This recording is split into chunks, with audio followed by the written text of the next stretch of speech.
Hello and welcome back to Lorehammer. I'm your host on this exciting episode of Bloodlust, Violence, and All Around Rage. Hey Christian, how's it going, buddy? Good. I'm not quite as enraged as you are, but we'll see how angry I get by the end of the episode, depending on how stupid your notes are.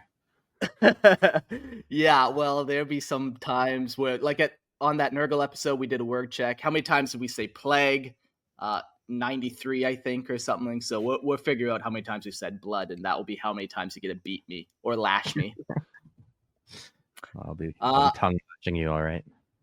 And something very exciting, there's actually going to be two Bone Lords in this episode. Khorne, of course, and then Court, the Tooth Boy.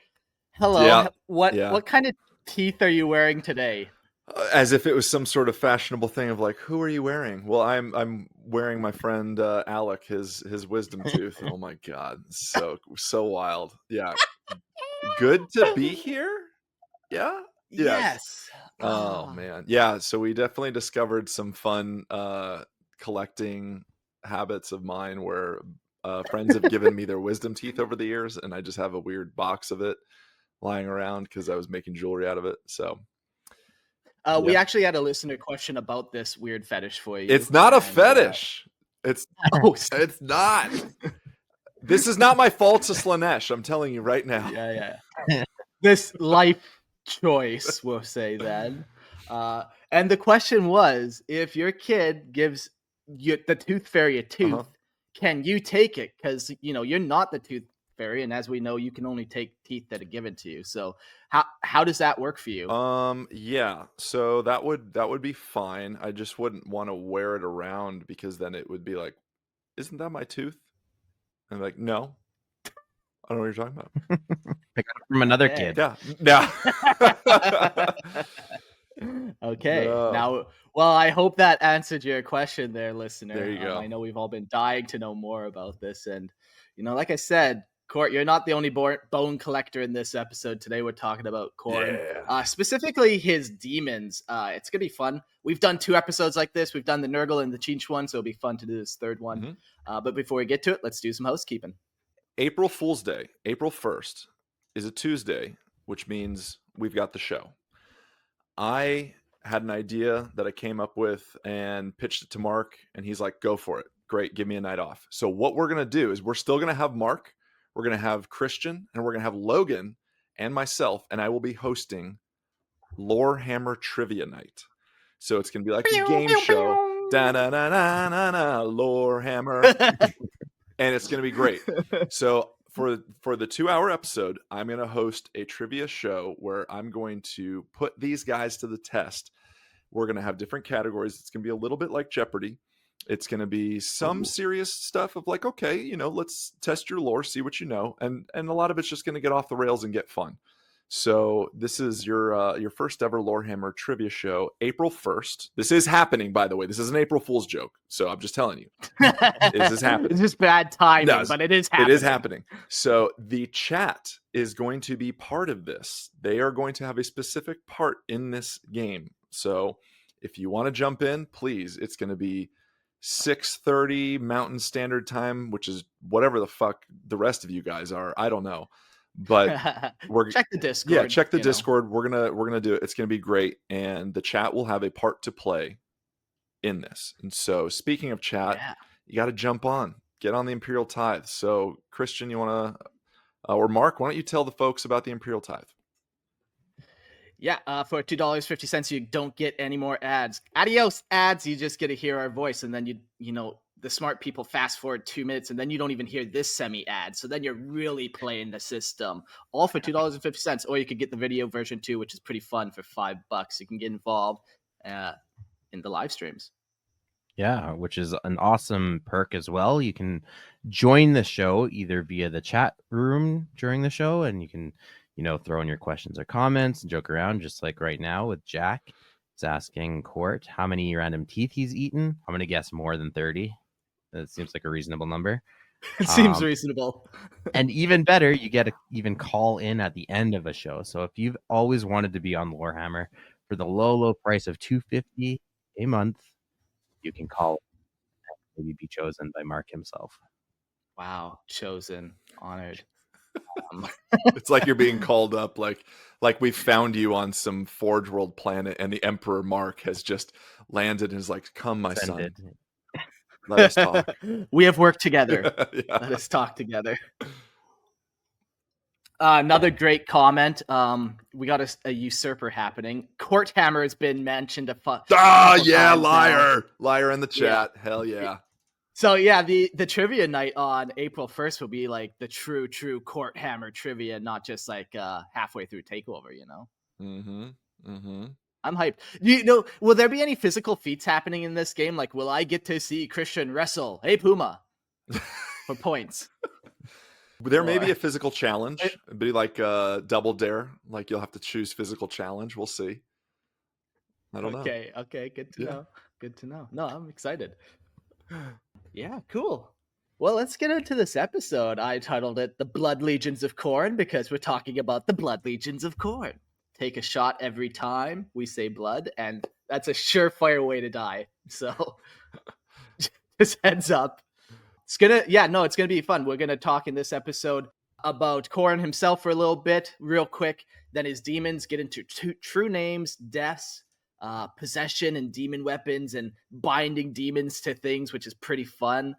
We joke about binding demons to all manner of random household objects, like to a vacuum cleaner, and now it ferociously, attacks the dirt in your carpet till your house is spotless clean. It's a perfect kind of demon to put in such a place.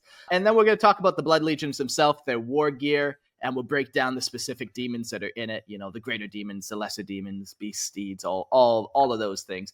And then at the end of this episode, we're going to talk about the notable demons of Khorne, which I've always liked two of them, Karnak and Skarbrand. They've always been kind of just tight from way back in the day and always cool. Yeah. Well, right now, my dishwasher has been possessed by a greater demon of Khorne and is attacking all of the leftover food on my dishes. So it's doing a really good job. If you guys hear it in the background, that's what's going on. So yes. Yeah. Wash for the soap king or something. Dishwasher for the dishwash god. Yeah. Is Mr. Clean just a Khornate demon of the cleanliness? Maybe. I don't know. He's definitely anti-Nurgle. I'll tell you that. He's not a Nurgle boy. Yeah. Yeah. Well, let's get into the Blood Legions of Khorne. So, Khorne, the blood god, is the chaos god of war, violence, and unrelenting slaughter in the Warhammer 40k universe. He embodies the raw fury of battle, demanding bloodshed and skulls from his followers, whether they fight for honor or sheer brutality. Unlike the other chaos gods, Khorne despises sorcery, favoring martial skill and direct combat.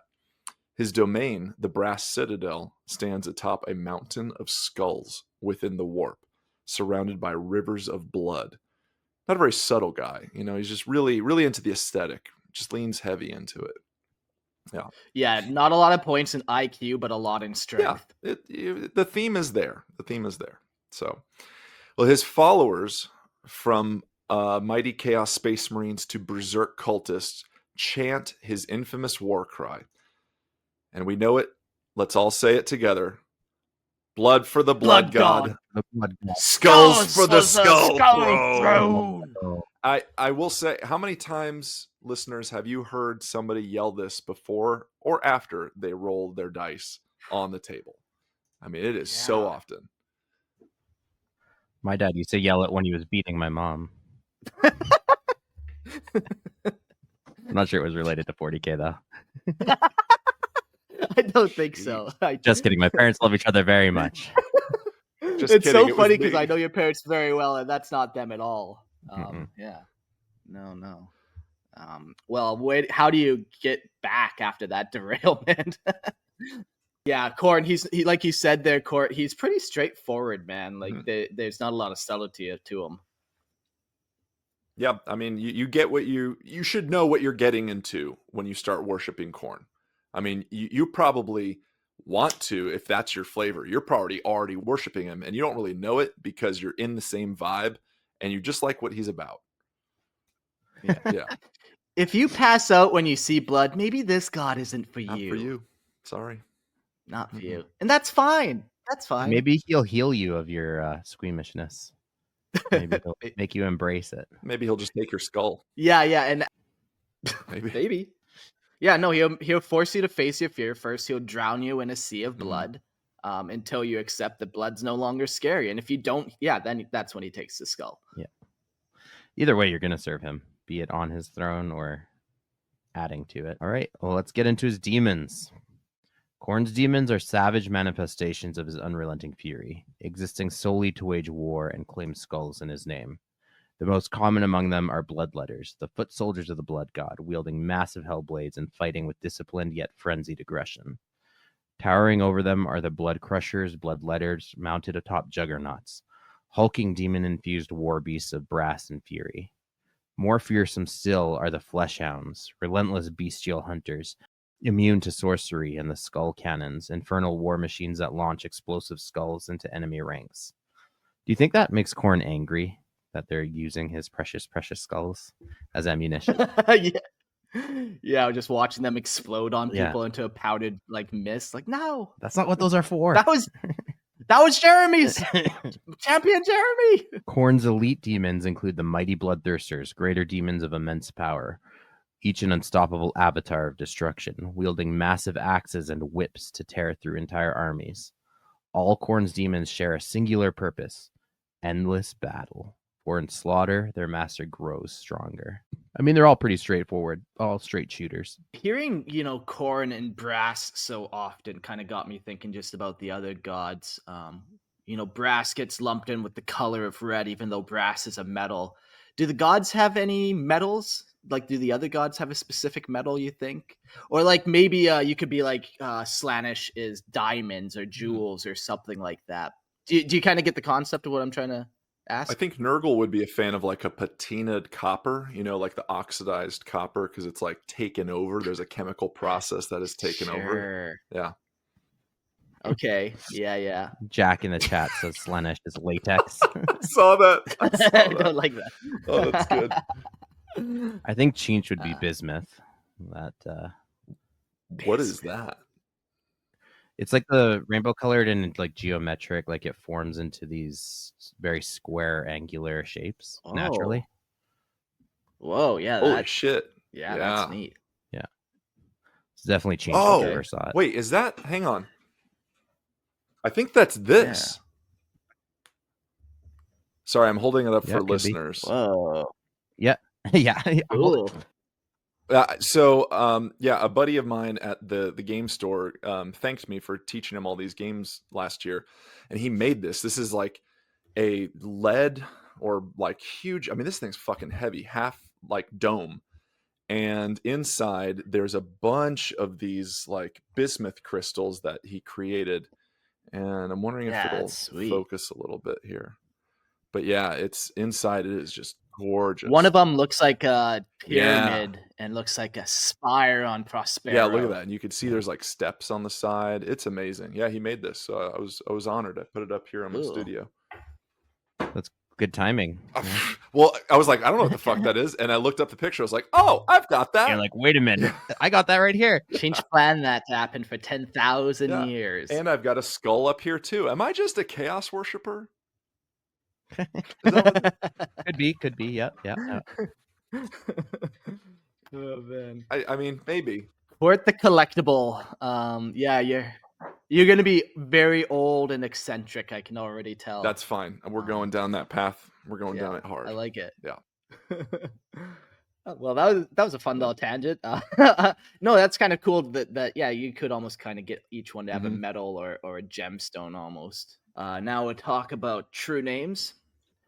A demon of Khorne, though it may be known by 100 wrath-drenched titles across 1,000 battlefields, bears only one true name. A demonin, forged from the molten fury of the blood god, roared into existence upon the killing fields of the Immaterium. These names are not mere labels, but searing brands of slaughter, etched into the demon's very essence with the weight of every skull it has claimed. No mortal tongue can utter them without choking on the sheer violence they invoke. For to speak a bloodletter's true name is to taste the acrid tang of the battlefield gore, to feel the raw hunger of carnage. The raw hunger for carnage claws at one's soul. Yet to know such a name is to wield power over the bearer, a secret sought by warlocks, heretic lords, and blasphemous sorcerers who dare to bind a demon of Khorne to their will. Ancient bloodstained grimoires, such as the Tome of Crimson Oath and the Codex Insanguius, whisper of these forbidden names, scrawled in the ink mixed with the lifeblood of the unworthy. But no chain can hold Khorne's chosen forever. No matter how many sigils are burned into their flesh, no matter how many sorceries are woven to shackle their rage, the Blood God's servants will always seek to break free. There is no greater betrayal to them than to deny them the slaughter they were born to bring. And then I got a list of true names here. But before we go and try to pronounce some of these, it's interesting the difference between the bloodletters and the Nurgle demons when you kind of bind them or speak their true name. The Khorne ones get angry, and the Nurgle ones are like, okay, you can kind of let us possess this guy, and we'll just kind of walk around spreading plague and whatever. Are you gonna really try and pronounce these? Because I'm very excited for this moment. I think we all are gonna take a whack at it. I'll give the first one a go. Gar Zulthrax Khorne. And that means the Crimson Executioner. And I think you kind of got to do almost piratey, like ours, but not quite full Caribbean, you know? Are we taking turns? Are we going to try and stumble at this? Is that what we're doing? Yeah, give it a go. The Blade That Thirsts, but his true name would be Rathgor Drakor. Not enough phlegm in that one. Rathgor Drakor. Perfect. And then my personal favorite is the Skulltaker Shadow, also known as Carthel Garimborn. That one actually wasn't that bad. It almost like mumbles out at the end, like you got sick of saying the words, so you just. The fun thing is you can get away with it with these Khorne names. Yeah, so some fun ones, but you get the vibe. Just imagine whatever we're saying is making you mad just by the way we're saying it, because that's the goal. It looks like the HR person for Khorne just was like, you know what, fuck this, and just like furiously typed on their computer, and mashes it with their fist. And just like, fuck this, and then added a bunch of apostrophes randomly. Or like Khorne's cat, like was like, okay, well, I gotta name these demons. Like, let's get these guys. Oh, Fluffy, son of a bitch. And then like Fluffy's like on the keyboard. And he's like, oh, it's saved. Fuck, it's saved. All right. Saved and shut it down. We can't get back in. That's it. Little known fact, those little wings on the helmets of the Khorne Berserkers are actually for cat ears. Mm-hmm. Oh, yeah. Wow, Francois. I mentioned this to the other boys' court, but I'd mention it to you too, about just true names and the process of a true name. And it's kind of the chicken and the egg scenario. I was kind of raising the question of if the true name came first before the demon essence was created, like, the gods, like, okay, you're going to be the Crimson Executioner. And then he speaks, Garzak, and then the demons actually manifested after. It's like the meaning is out there. Yeah, I like that. I think there's some cool lore to that. I wonder if the need happens first. So like, I need a demon that's going to just be like, I don't know, the Wrath Unchained, and then or if these demons somehow like earned their titles, but I don't know. I mean, Khorne is like the god of honor too, but well, there's your true name, and then there's demons have many names, as well. So you can still earn your infinite amount of titles, but like your true name is like, yeah. And then what if you didn't like live up to your true name? What if you're like, oh god, this guy is not fucking unyielding in his butchery. He yields. He is the yielding butcher. Can we get rid of him? And then Khorne could, but I don't think it works like that. I think like it becomes a reality. It's like spoken into reality. This is what you are. I have put only this essence into you. You're only actually capable of this. Yeah, I would agree with that. Yeah, that's cool. Yeah, it's a fun thought. So then, aside from true names, we have true deaths. So Khorne's demons, forged in the crucible of endless war, endure as long as the blood god's wrath demands it, their existence bound to the tides of battle. When slain, in quotation, They do not perish as mortals do, but are cast back into the howling depths of the warp, their forms bursting into torrents of blood and embers before reforming upon the war-torn plains of Khorne's domain. There, amidst rivers of boiling gore and mountains of skulls, they sharpen their weapons, train for the next slaughter, and seethe in frustration, yearning to return to the battlefield. Whether summoned by war cries of slaughter-hungry cultists, the dark rites of chaos warlords, or the sheer magnitude of carnage itself, they will always find their way back to the mortal realm. Yet even these immortal warriors can suffer a fate worse than mere banishment, true death. A final obliteration that denies them the chance to spill blood ever again. Such an end can only be wrought by weapons infused with a force greater than chaos itself. A Grey Knight's nemesis force sword, the consecrated relics of Imperial Saints, or the accursed xenotech of the Satan. To be slain by such means is the ultimate disgrace, a theft of battle denied, a doom where even Khorne's fury cannot resurrect them. For a demon of the blood god, there is no greater horror than to be silenced forever, unable to take a single skull in his name. Jack had a cool question about true names. Listen, I get dead naming a demon sends them away, but like, wouldn't giving them shitty names take away their anger and their power to an extent? Like mockery? Is that what we're kind of saying? Well, like, if every time you give them a new name, their essence becomes like a new pie section. Oh, now he's 22% this name. But I don't think those names that are given outside of the true name have that power, that same Sticks and stones, man. quality. Sticks and stones. Yeah. Well, like, it is the mortal giving them a name, like just the humans on a planet that felt his wrath, and they're like, oh yeah, that's the Blood Lake demon guy. Yeah. It's different than when Khorne like spoke the demon into existence in my mind, but Yeah, well, I mean, then it would be way too easy to defeat them too. Like you just name call them all to death. Like you're a coward and a not good demon. yeah, It's like in The Exorcist, like it's one of the most terrifying movies ever, but the demon's name is Pazuzu. Like that's not very cool. Like that's not terrifying. It sounds like you have like one of those desserts from Chili's, like a Pazuki. It's like a pizza cookie, like Pazuzu. Yeah.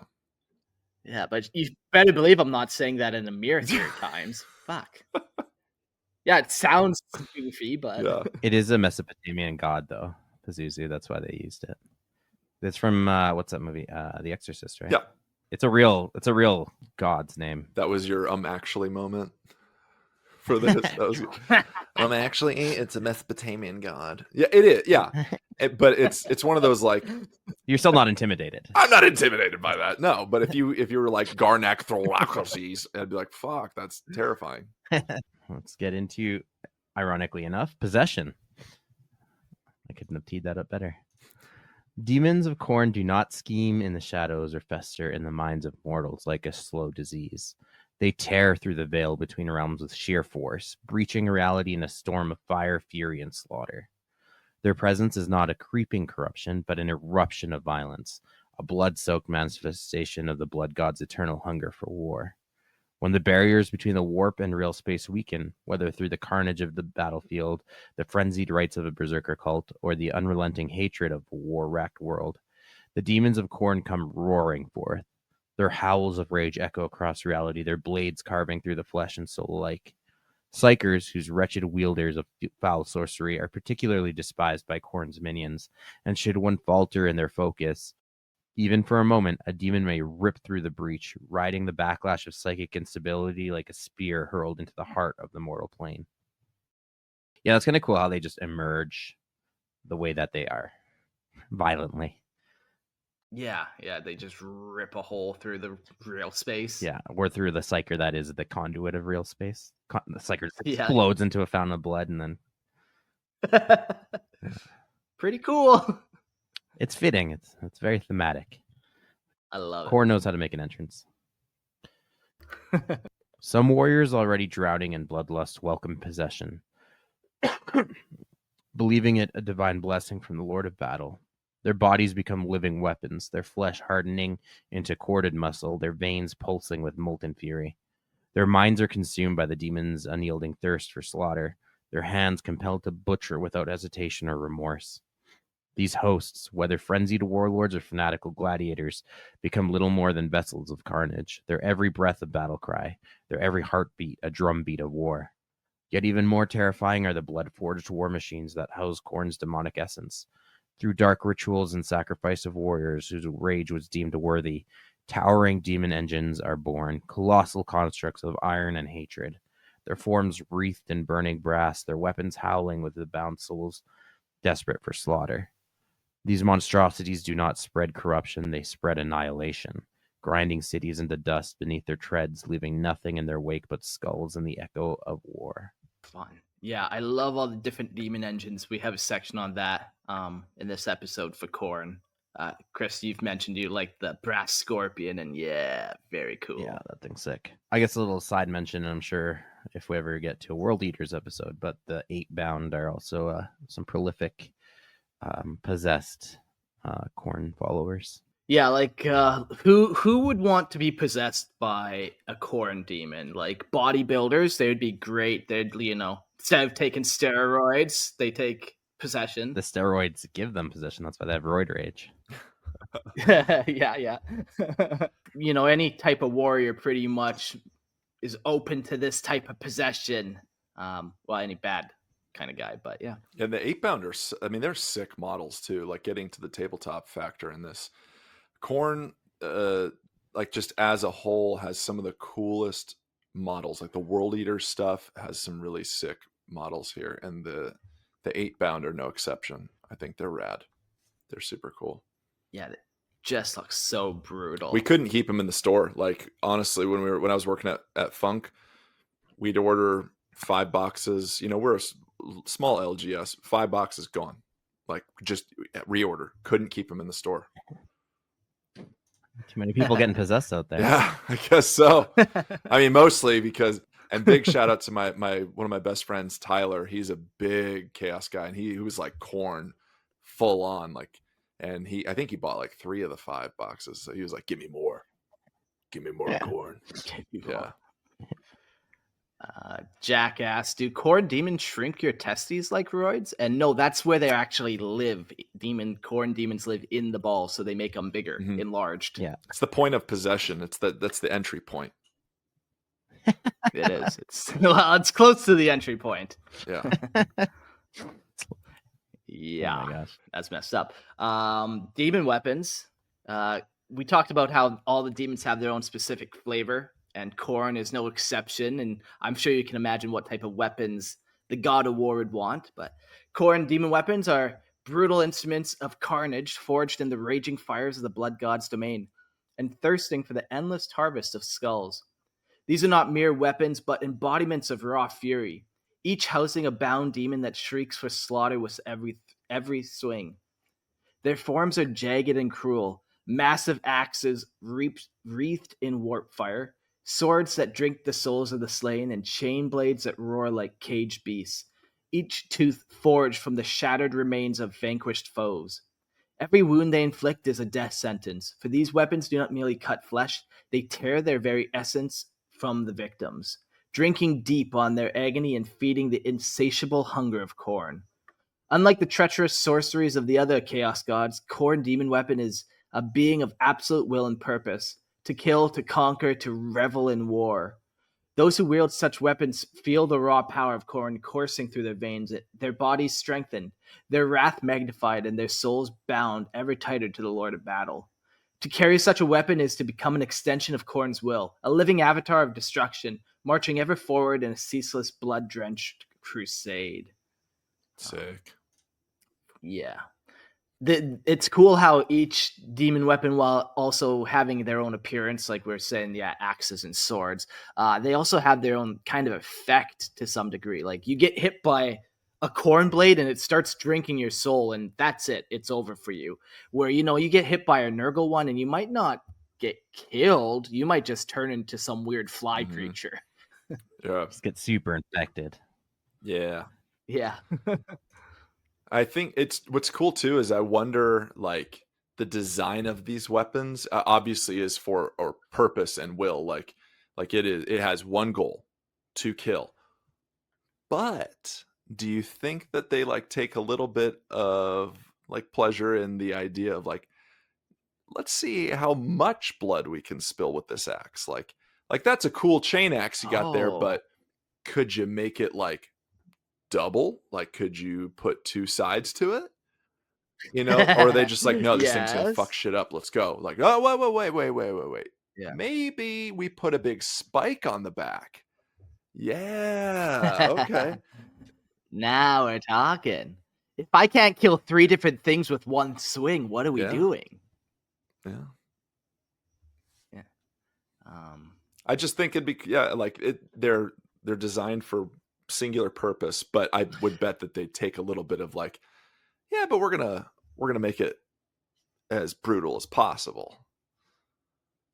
Yeah. Or like, yeah, the most blood drawn out affair where like you try to swing at somebody's neck to cut their head off, but the sword kind of angles your hand just slightly so you nick the artery and then they squirt, like just subtle kind of tweaks that make the most the blood happen. Yeah. And the wielder's kind of unaware of this. And yeah, pretty rad. fun. You can also toss, as we've said in the other 2 episodes, you can toss demons into a lot of things. Demon engines is Khorne seems to really go well in demon engines because it just pisses the demon off more, which just makes him better. So it's kind of a vicious cycle. Yeah. Rampage even harder. Yeah. Yeah. Exactly. Get your Leroy Jenkins moment in. So we'll talk about, I guess this is binding. So being bound. Though demons are bound by their intrinsic nature and the unbreakable will of their patron, mortals have long sought to bend these entities to their own designs, forging chains of sorcery to enslave the infernal. Among the ruinous powers, none resist such shackles with greater fury than the demons of Khorne. To imprison a child of the blood god is to ignite a war within one's own walls, for no demon of Khorne submits, no matter the strength of its bonds. To attempt such folly is to invite unrelenting wrath, an unceasing struggle of rage and ruin that does not end until the bindings are shattered or the captor is. A bound bloodletter thrashes and snarls within its prison, its form wreathed in crimson flame, its every roar a battle cry that reverberates through the warp. The sorcerer who binds it will feel their blood burn with ceaseless fury, their hands trembling with the need to strike, their every thought consumed by visions of slaughter. No ward holds forever, for Khorne's rage is ceaseless, and no mortal can resist the insidious temptation of violence. The longer a demon is caged, the stronger its influence grows, until the master becomes the servant, their minds shattered by bloodlust, their hands guided by an unseen force to carve the eightfold path into their own flesh.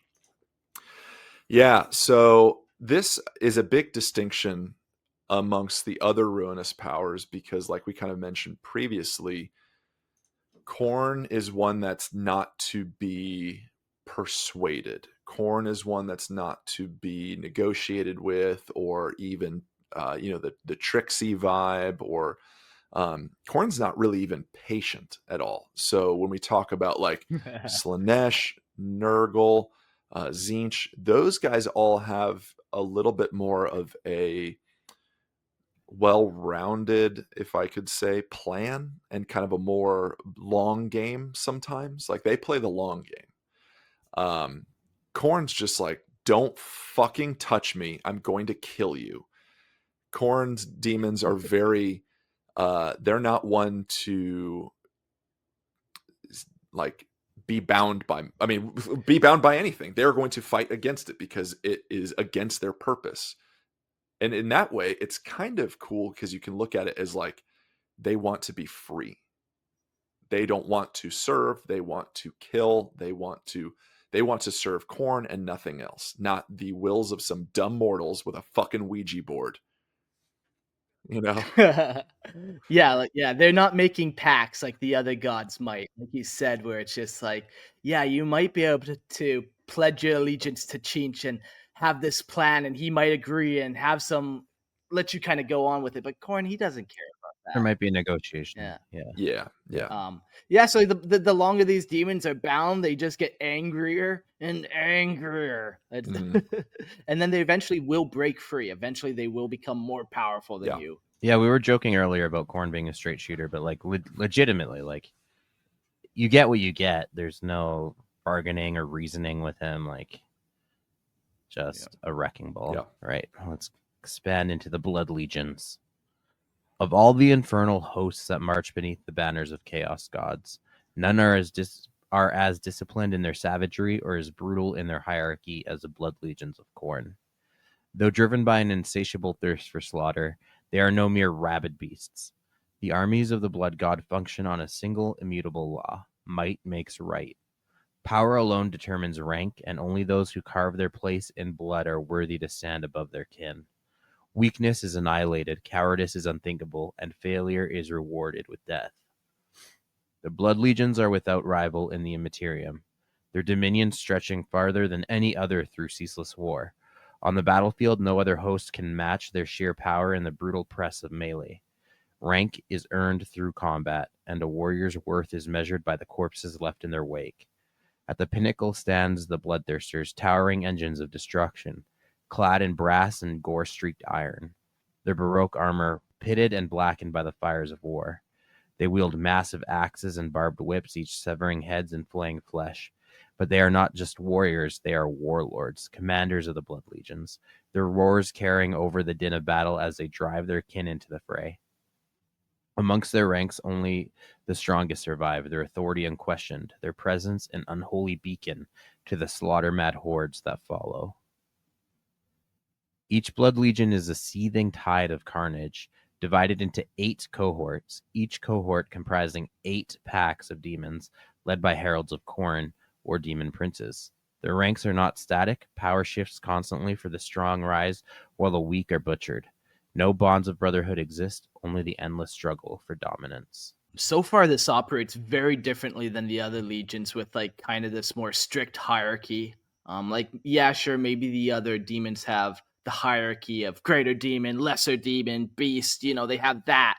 But Khorne takes it and breaks it down even further, and I can just see the bloodletters all fighting for position to be the first one through the warp portals that open up, the warp rifts. And that's like the honor. So they fight in the background, and whoever becomes most powerful gets that honor of first through the charge.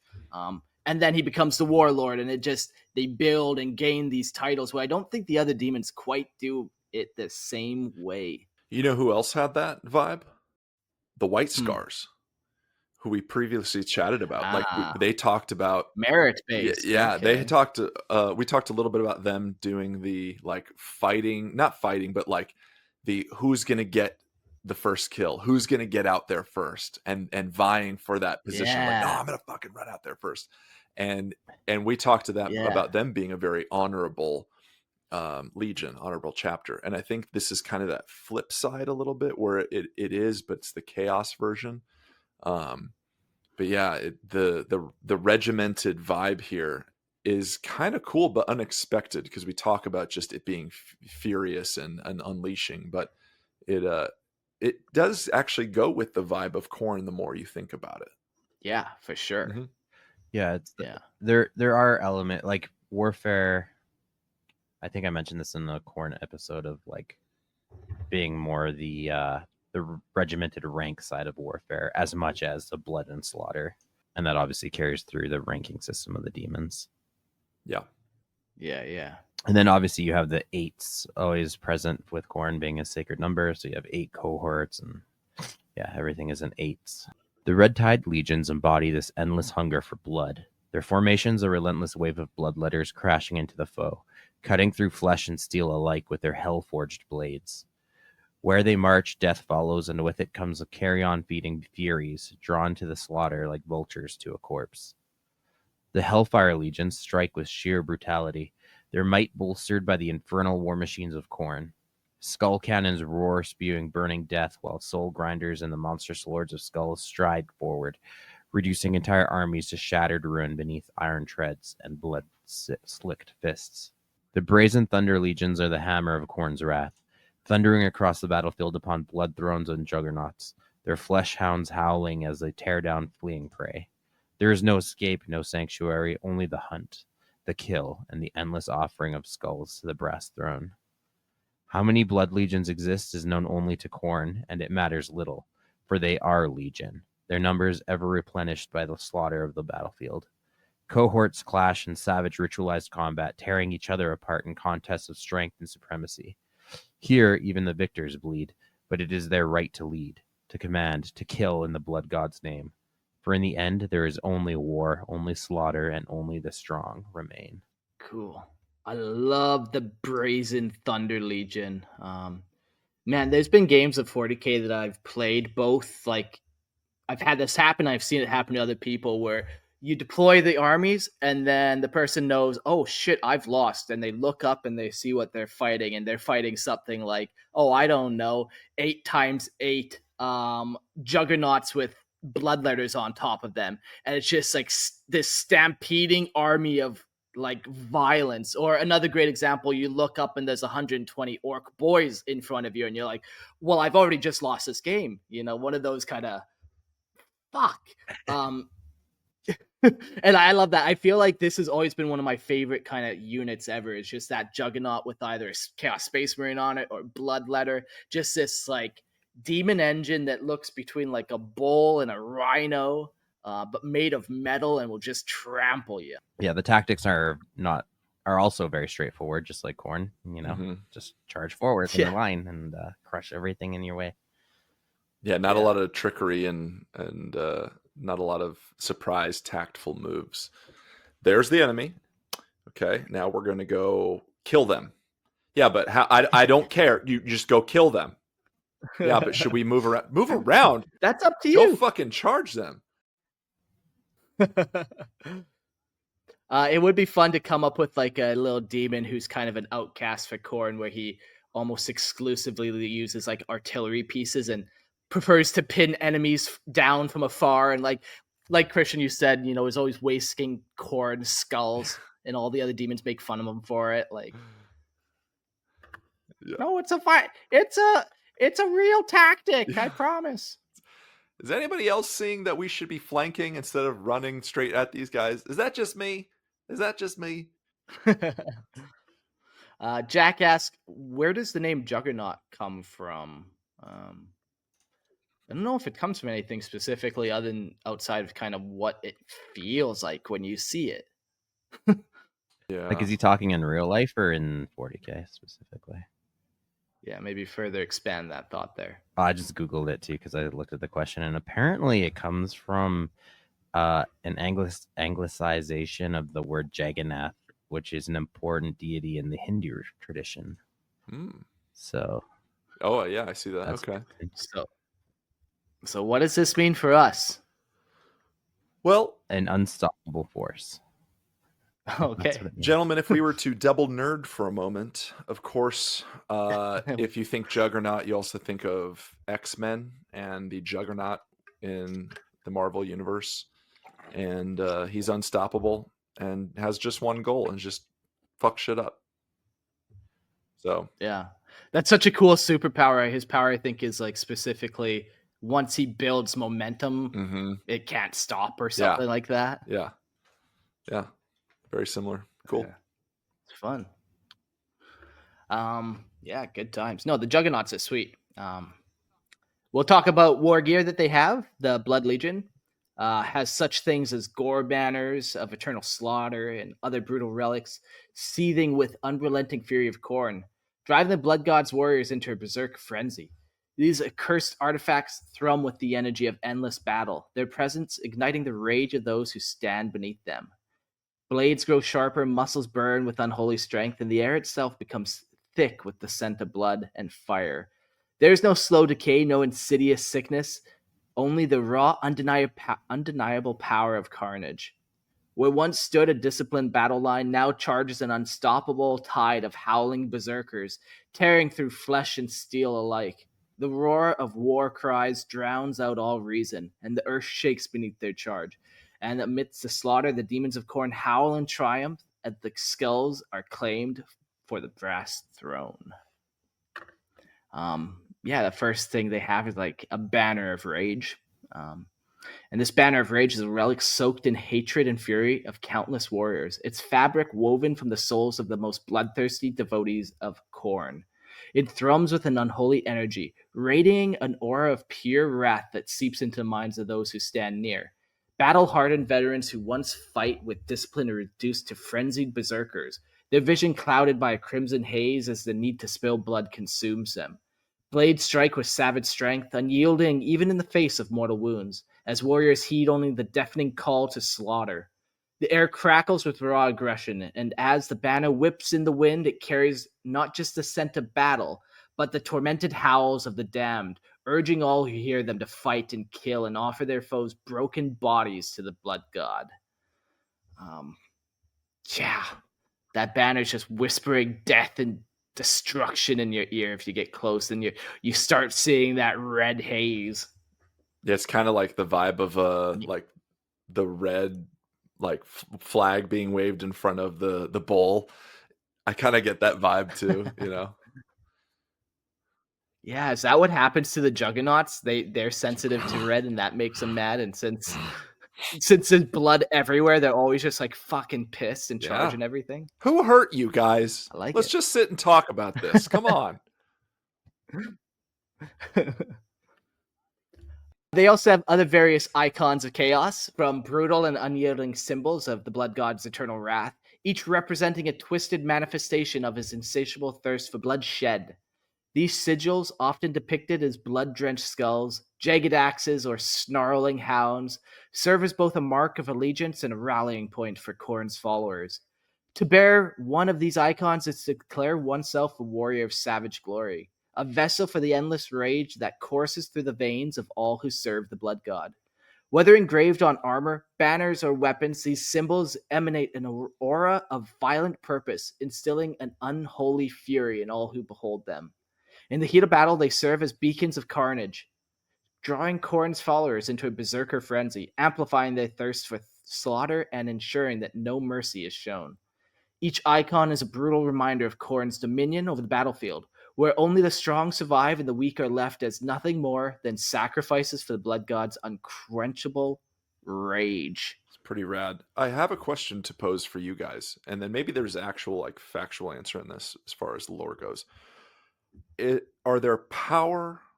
Is there power in these symbols themselves? Like these marks are cool, or is it kind of like, oh, like I'm drawing my favorite band's logo on my notebook. I'm in high school. Da da da da. You know, I like it. It's cool. But like, are there actual, tangible, powerful forces that are imbued in these symbols? Yeah, I think so.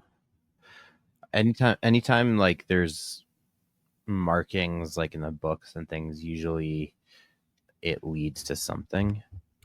And I'm sure there's like all kinds of rules around it, like intentionality and like the power level of the person and the exact pattern of the markings to like actually do like a summoning ritual or something. But it's like, especially the word bearers are known for like, you know, unholy scripts that they tattoo on their faces and things. So yeah, okay, that's kind of what I figured. But there is that like kind of interesting line, like you said though, Court. Like, okay, so a kid doodles the Khorne symbol in his notebook during school. It's like a demon doesn't just like manifest in his book. Yeah, like there does have to be some like maybe blood sacrifice tied to it, maybe, or the symbol maybe if it's done in blood means a little bit more.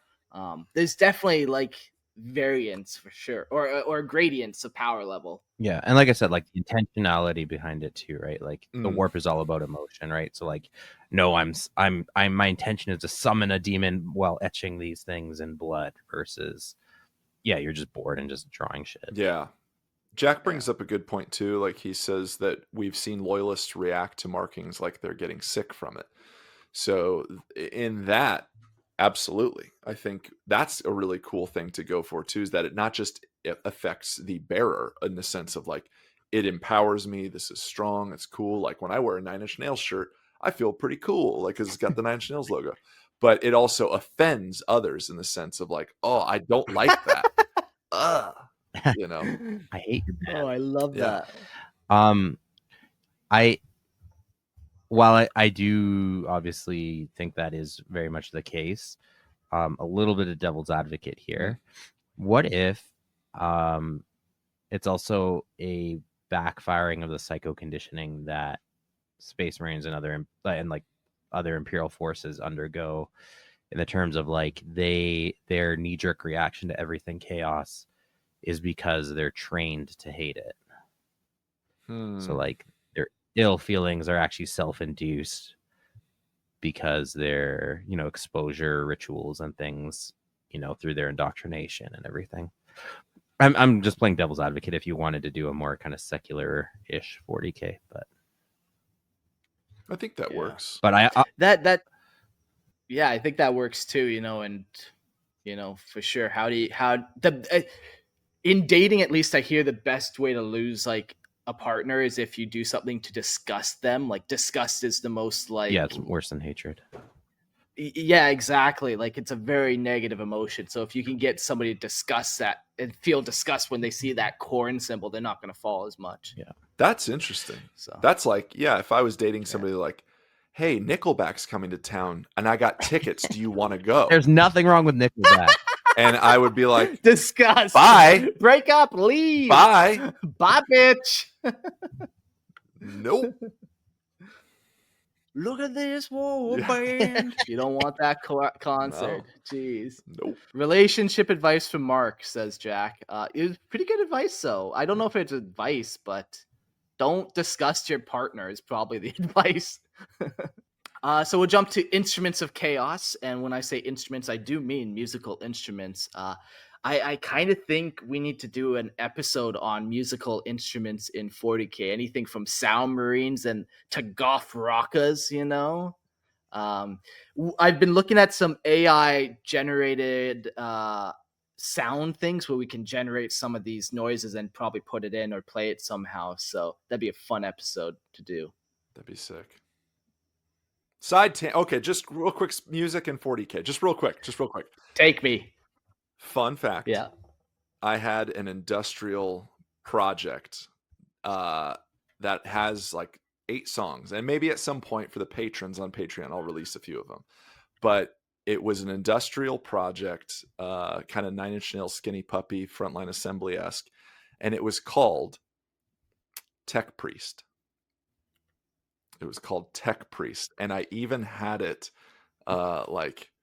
trademarked, and GW couldn't like fuck with me on that because it was like it wasn't model range or writing, it was just music. So it was literally trademarked for a while. It was called Tech Priest. So instruments of 40K. There we go. Anyways, carry on. Yes. Okay, yeah. No, you'll be the guy on that episode for sure. We'll talk music and I'll finally have something to say. Well, I'm like, and just drop a bomb like that and walk away. Sorry, dropped it. I even have the fun like symbol tattooed on my back, which we will not show right now. You're willing to show us your teeth collection, but not your skin on your back. That's fine. That's fair. The musical instruments of Khorne are not tools for melody, but instruments of violence. Their sound a call to bloodshed and mayhem. Crafted from the bones and skulls of the fallen in battle, these instruments resonate with guttural power of the blood god himself. War drums bound with the sinews of defeated foes pulse with the rhyme that stirs the bloodlust of Khorne's followers, each beating a summons to war. Brass horns twisted and jagged, blasting a deafening fanfare that echo the promise of slaughter, while the harsh, discordant screech of the bone pipes wails like the screams of the damned. The music these instruments create is not meant for pleasure or celebration, but for destruction, driving all to hear it into a berserk fury. When the sound of Khorne's instrument fills the air, it is a signal that only chaos, violence, and death await, and that no mercy will be shown. These instruments will serve as the war drums of the Blood God's legions, driving them into a frenzy and ensuring that every battle is a sacrificial slaughter to sate Khorne's insatiable rage. I love the brass horn as an instrument of Khorne. Because you get that element of like the metal, and you get that musical instrument. Like horns have always, they've been used for war calls for a long time. Battle trumpets and stuff. So I think it very much pleases Khorne. Yeah, there's a simplicity to it, which is cool because music Yeah. carries and resonates with so much of us. And like, if you ever mute a movie that you really enjoy, it doesn't have that feeling because you can't hear the score. Like the music moves us, and it's rhythmic. And so like war drums being such a big thing, the brass, like you said, Mark, wah, like think of that Hans Zimmer sound, the classic, like, wah, like it moves you to be like, fuck yeah, this is cool. The berserk nature of like it driving you into a frenzy of violence, chaos, and just rage. Something similar to that is for me is the Nightmare Before Christmas Revisited album, when it's a bunch of shitty bands covering Danny Elfman's masterpiece. So like when I hear Panic at the Disco or Fall Out Boy or whatever it is performing Danny Elfman's music, I just go into a violent rage of like, this is fucking bullshit. So it's very much similar. Like if I hear, I'm looking at the playlist, like if I hear Flyleaf doing What's This or All American Reject, like this is my Khorne music. Where like if somebody puts this on, I'm like, okay, let's go. Like, fists are flying. Yeah. What are we, 16-year-old girls? No, this is bullshit. Come on. No. But Slayer too. Like if I listen to Slayer, Raining Blood, or like Angel of Death, like fuck yeah, same thing. So yeah, my superior dumb ways of like, actually, just with the hierarchy of my snobbery is showing in this episode for sure. No, it's fine. I think that's allowed. Because in this episode, every time somebody disagrees with you, they're allowed to challenge you to a fist fight. Okay, they'll probably win. So, in honor of Khorne, that's okay. Yeah, well, they'll probably win. I'm not much of a fighter. That's okay. Well, let's get into some demon princes then, and this is such a cool part of I think what Khorne's got going on. So, demon princes. Once mortal champions of chaos, demon princes have transcended their former existence, ascending to immortality as favored servants of the dark gods. Their purpose. So the Khorne demon princes are the embodiments of pure rage and martial prowess within the armies of Khorne.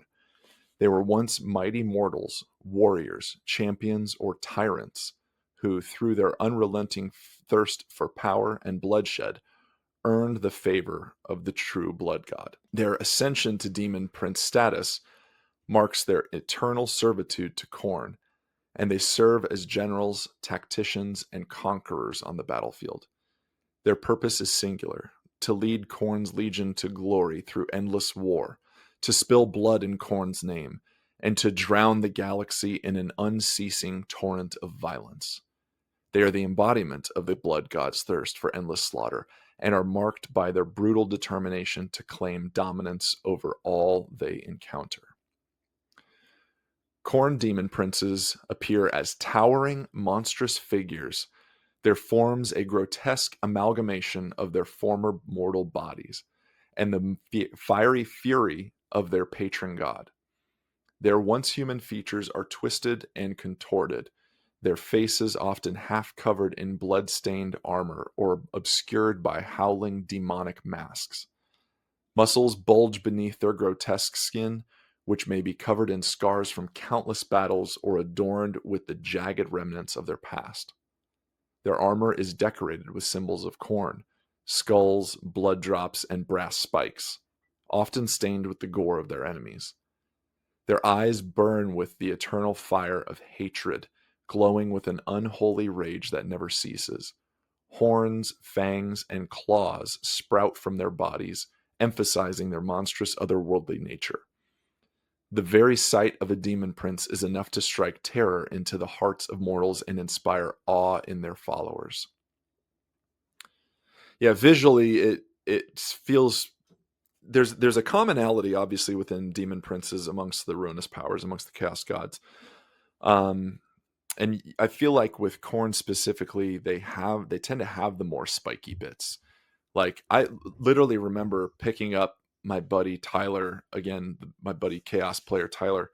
I picked up one of his like Khorne models, an AOS, I think it was, and it had a spiked bit that just perfectly went right under my fingernail, like in the nail bed, and I fucking bled. I'm not kidding. Like, it just, God damn it. Blood for the blood And god. they tend to have more of the overt, spiky, celebratory in the sense of like danger vibe.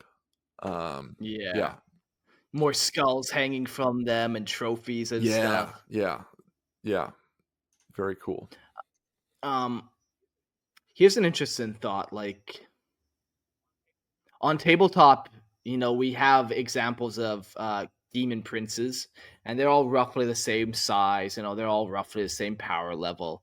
I wonder if, like, if you step away from tabletop and trying to balance a game, if demon princes, how much they vary in power level, and like, can you have a demon prince that's not just like a 15-foot tall demon prince, but is like this huge, like 50-foot tall beast, or maybe not that big, but how wide of a power level range could this really be? Or maybe the mortal bodies only have so much power they can hold, so they can only reach a certain level. I don't know. That's a good question, Christian. I feel like you'd have a good thing to say about that. I don't have a good thing to say about that, but I would caution against physical size necessarily translating to power level. Oh, my tallest, come on. We all know the bigger the better. The very orky of you. I could see there being like very powerful, more compact forms. Obviously Sure. in relative scale. I do think there is a range, but probably like within an upper limit and a lower limit.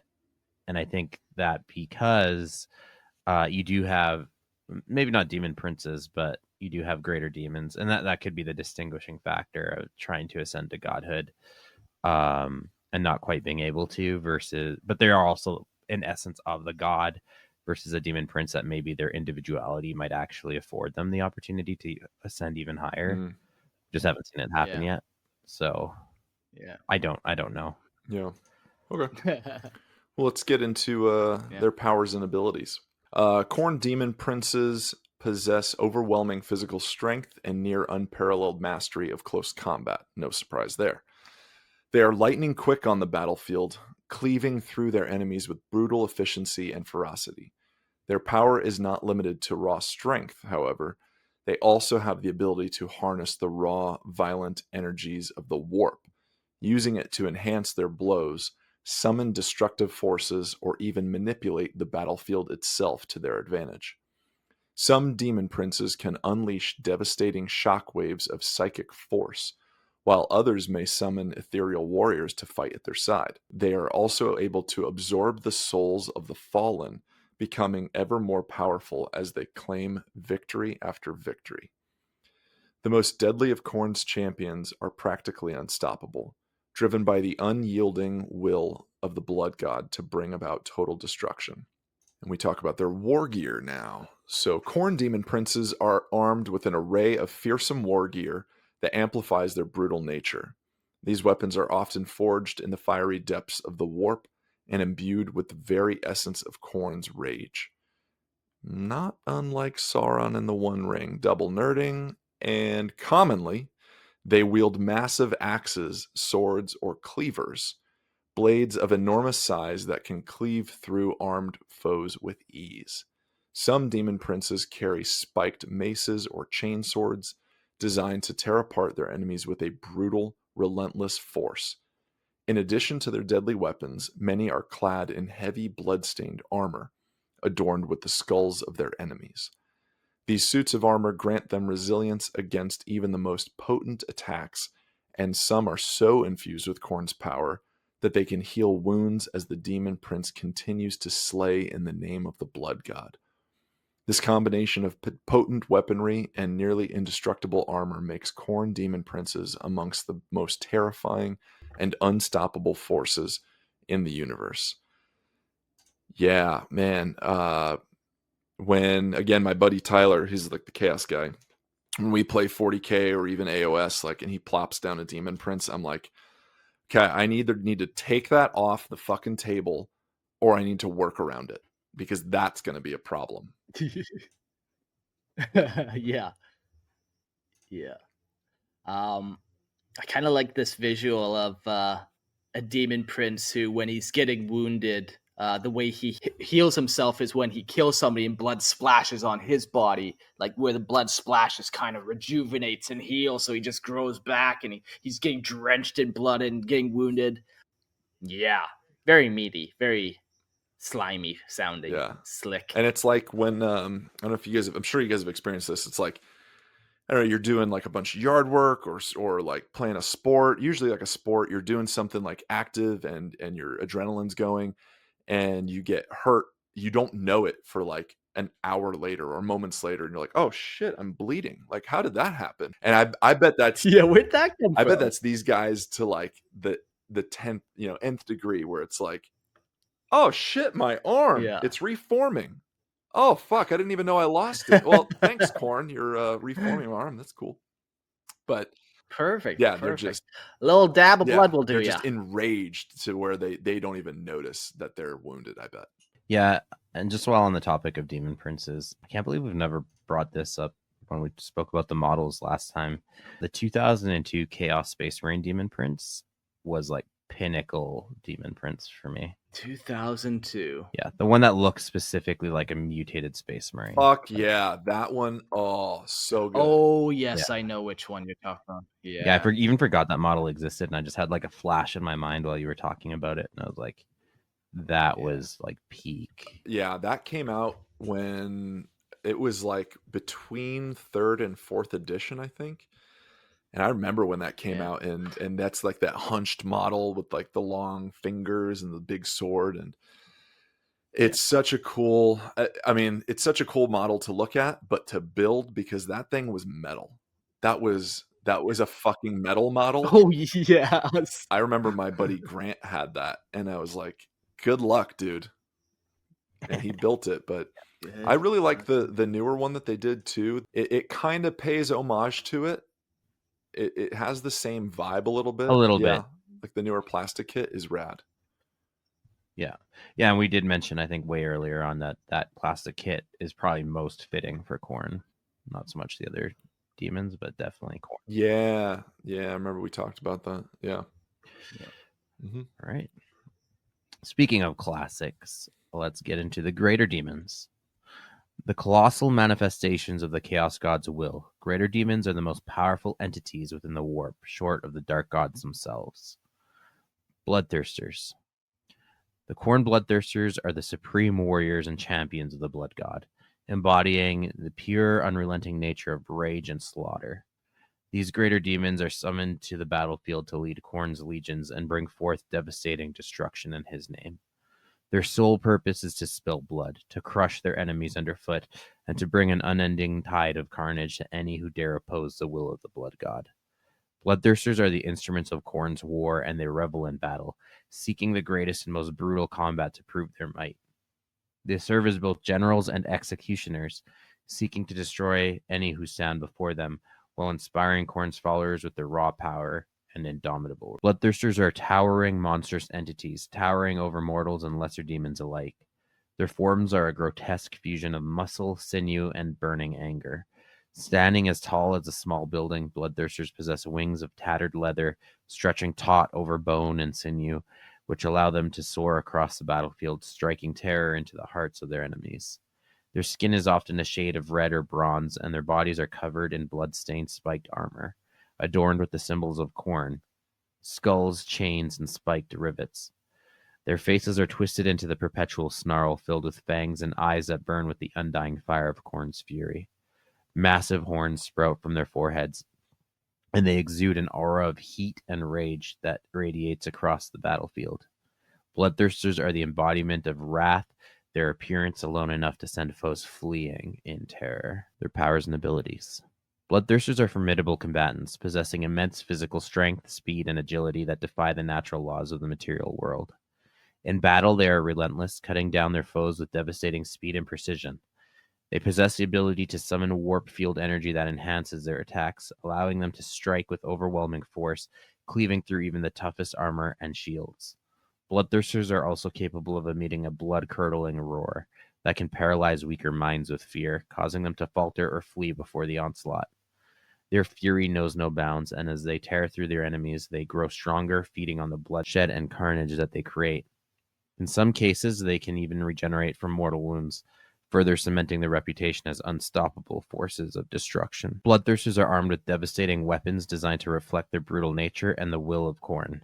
Their most iconic weapon is the massive blood-drenched axe, or sword, which is capable of cleaving through entire ranks of enemies with a single strike.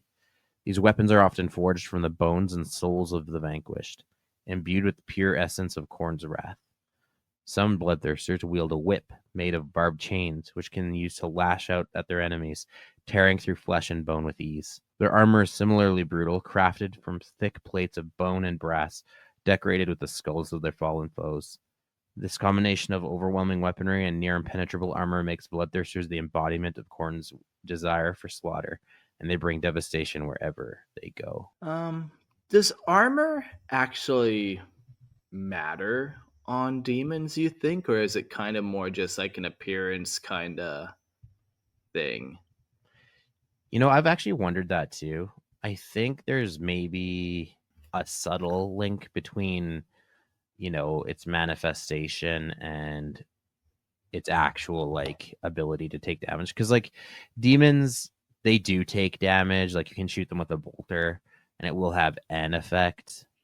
It's not like zero effect. But like, is it a 1-to-1 comparison? Like the amount of armor he wears is directly related to like what kind of tank shell he can tank. I don't know. Yeah. I guess if you can manifest weapons and they're kind of actually weapons and function like weapons, you could manifest armor and have it function like that. Yeah. I feel like it's an aesthetic thing though too. You know, it's like it just looks cooler. And in the end, it's a bunch of nerds making a game that we all love, and it looks cooler. No, you're not looking deeply into it enough. Sorry. Everything has to have a purpose. It's covered in spikes and chains and it's Yeah. fucking tight. The Bloodthirster model, the newer one that GW came out with, is actually pretty tight too. Ooh, yeah. Have you- A couple different kits in it or two. Yeah, that's the thing I love about it, is that it's actually pretty versatile for a big kit. Mm. Those big kits are hard to make multiple poses, but this one they seem to do a good job. Do not fucking touch it the right or the wrong way though. It breaks. My buddy again, Tyler, has that model, and that little fire thing that it's standing on, snaps right off. And his whip, his like chain whip that has the big like mace thing at the end, gone. Yeah, gone. Now, I will say, as much as I love my buddy Tyler, he's the guy that's like, he'll take a model and he'll be like, oh, he's dead. Okay. And then throw it 3 feet into his shoe box, which is the rest of his army. So, yeah, that's a Khorne player. Yeah. It's not care. Yeah. It's funny, all this talk of how powerful and strong they are, but their models are so dainty, delicate. Have you seen the Kabanda model? It's like the $300 kit or over $300 kit. That one's sick. Yeah. Have you seen it in person? Yeah. No. Is it big? I don't know. I mean, the base looks huge. Like this thing looks like it's fucking monstrous. So yeah, I want to see it side by side with the typical Bloodthirster, like the plastic GW one. Yeah. If anyone out there has it, I want to see a side by side comparison. Yeah. Bloodthirsters pretty much embody like the prototypical idea of a demon with like the hoofed feet and like red skin and big horns and snarling face. The really old ones had like leaned more heavily. They've always been described as being dog faced. Mm-hmm. So like the really old Bloodthirster models always leaned more heavily into the dog face part of it, but I'm glad they've moved away from that aesthetic. Yeah. We see too, like we were talking about power levels in Demon Princes, but we see too in the greater demons kind of this power level where we got GW has their plastic Bloodthirster, then we got the Horse Heresy Cowbunda, which is even bigger. And then we have like the old Forge World model, Angrath the Unbound, which is even bigger than that. But they're all still, like you said, that same kind of. They got the hoofs, they got the fun kind of snarling horned face, the wings. I think it'd be cool to just snag one of the GW Balrog kits from the Lord of the Rings game and just kind of kit bash that a little bit, you know? Yeah, do that or use that for Demon Prince, but either one Yeah. definitely would work really good. Yeah, Mark mentioned on an episode, and I've seen in real life, of course, that he actually did that for the Balrog. Oh, did you? He made it really cool. Yeah. Oh, sick. Yeah. Cool. Yeah, it works really nice. You know, the flames and you toss on some chaos shields on it. Very Cool. fun. Yeah, it looked good even as a Balrog too, because the typical Balrog doesn't really have a lot of armor on him, or any armor really. But adding those armor plates actually makes it look like really sick. Oh god. Yeah, terrifying. All right, let's hop to lesser demons now. Though individually weaker than their towering counterparts, lesser demons are no less terrifying than those unfortunate enough to face them. Their purpose? Bloodletters are the lesser demon, and their purpose is the eternal warriors of Khorne, the foot soldiers of the blood god's endless war. Their sole purpose is to spill blood, to fight with a ferocity that leaves no mercy or quarter for their enemies. These demons of Khorne are summoned to serve in brutal, savage battles, fought across the realms, driven by the unyielding desire to slaughter all those who stand before them. They're relentless, tireless in their pursuit of combat, embodying Khorne's rage and their thirst for violence. Each bloodletter exists to fuel the blood god's hunger, and though the slaughter they bring, they earn Khorne's favor, seeking to honor him by spilling as much blood as possible. They are the embodiment of Khorne's martial might and unrelenting bloodlust. Their appearance. Bloodletters are horrifying, emaciated creatures with twisted, nightmarish visage of demonic warriors. Standing taller than most mortal men, they have gaunt, sinewy bodies covered in crimson skin that gleams with unnatural, hellish glow. Their faces are twisted into grotesque sneer with sharp, fanged teeth jutting out from under elongated, snarling jaws. Horns sprout from their skulls, and their bodies are marked with Khorne sigils and horrific tattoos of skulls and gore. Their claws are long and their razors sharp, perfect for tearing into flesh of their enemies. Bloodletters are also adorned with crude, barbed armor, though their appearance is more defined by their monstrous form and their bloodthirsty, unrelenting presence. Their very appearance is enough to strike terror into those who face them as they charge into battle with unrestrained, savage rage. I've seen a bunch of people paint their bloodletters or just Khorne demons as like this lava heat fire type instead of like the blood theme, but very cool. Just heat and power and wrath. The powers and abilities of bloodletters, they are the personification of Khorne's hatred and bloodlust, and as such, they possess terrifying powers on the battlefield. These demons excel in close combat, moving with incredible speed and agility despite their hulking forms. Their main powers lies in their strength and ferocity, capable of cleaving through their enemies with ease. Their unholy connection to Khorne imbues them with unbreakable will, making them relentless in their pursuit of their prey. Bloodletters have an innate ability to sense the blood of their enemies, drawing them into battle like a predator sensing its prey. They are capable of using their brute strength to overwhelm foes, cutting through armor, flesh, and bone alike. Additionally, their bloodlust is so overwhelming that they can inspire fear and dread into the hearts of mortals, often breaking their enemies' resolve before the battle even begins. War gear. The Bloodletters are armed with the massive weapon known as the Hellblade, a cursed, serrated sword that is as much part of their being as their hatred for their foes. This weapon is capable of slicing through the toughest armor and cleaving the flesh of enemies with a single stroke. The blade is imbued with fury of Khorne himself, constantly thirsting for blood. Bloodletters also carry the weapon with brutal efficiency, using it in a fury of savage strikes that leave nothing but carnage in their wake.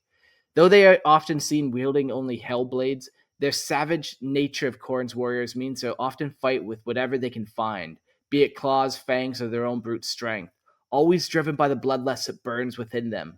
They're the living embodiment of Khorne's unending rage, and their weapons are instruments of destruction, designed to bring death and bloodshed wherever they march.